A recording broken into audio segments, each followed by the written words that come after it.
Different is good. Eat fresh and protect your legacy. What do they all have in common? Power of customer service.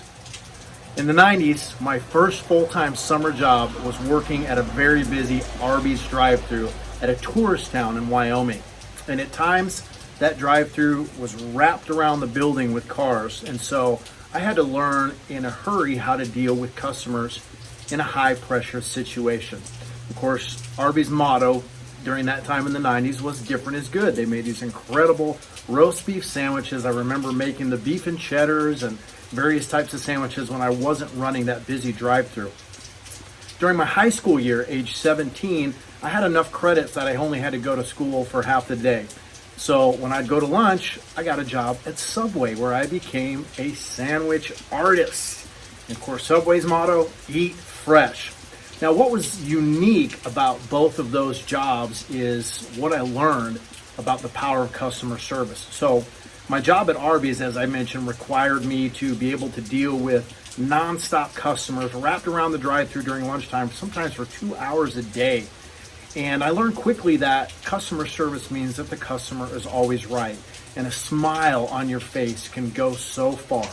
Well, I got so good at my job and was so well able to handle the pressure that I remember my manager at the time talked to me about getting into, restaurant management business or whatever. She said, Caleb, you have a gift. You have a gift for people. You're able to handle these high pressure situations. And of course, at the time, I was a young guy. I wasn't too interested in pursuing that type of career, but I'm grateful for the experience it allotted me because I earned not only customers, at the age of 16, I gained clients.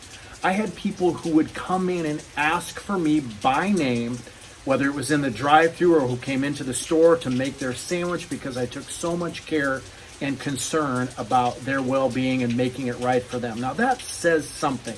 A fast food client at age 16, same thing at Subway in high school. I was such a sandwich artist. I took so much pride in doing it the right way, taking care of people that customers became clients and they would come in to order and ask for me by name. A number of them, if I wasn't working, would come back at another time when I was working. So long before I was in the estate planning and insurance and retirement and wealth services industry, I got my feet wet in the fast food service industry. And what sparked this conversation was the family was recently in town visiting, and all of us went out to a relatively new restaurant in town together, and it was not a good experience. We dealt with a couple different waitresses who didn't even smile. They didn't take care or concern about the details of our order, and then they brought the food out wrong, not once, twice, but in 3 different occasions. So it was not a pleasant experience. And I remember taking the manager aside who apologized and just let her know. And she said, I'm going to encourage my waitresses. Well, thankfully, towards the end of our meal, the waitress came back out. She apologized and she had a smile on her face. And I said, listen, you have such a nice smile. If you'll remember to use that when you are serving other people and really go out of your way to show that you care about, your job and their needs and what they want to eat, it will take you far.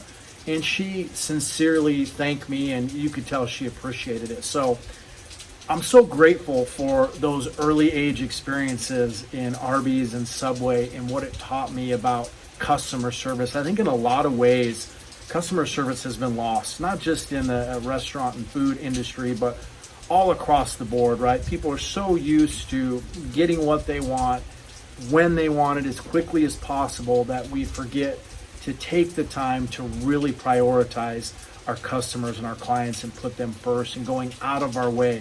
The art of doing more than what we're paid to do. It pays so much dividends that we don't realize in time. And again, I experienced that by having customers who became clients, who wanted to come back and do business with me at a very young age. Just because it was food didn't make any difference. They knew that I cared, and they knew that if there was a mistake made, whether it was by one of my staff or associates or myself, that I would go out of my way to make it right. So I encourage you guys today, whatever industry you're in, whatever your business is, entrepreneur, solopreneur, business owner, whatever, make sure that you are regularly checking yourself on your customer service values.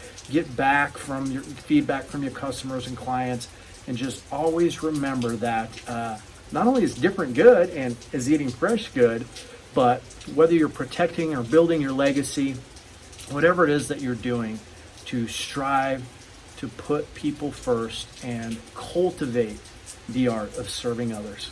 Hope that helps you guys, and we'll see you again soon.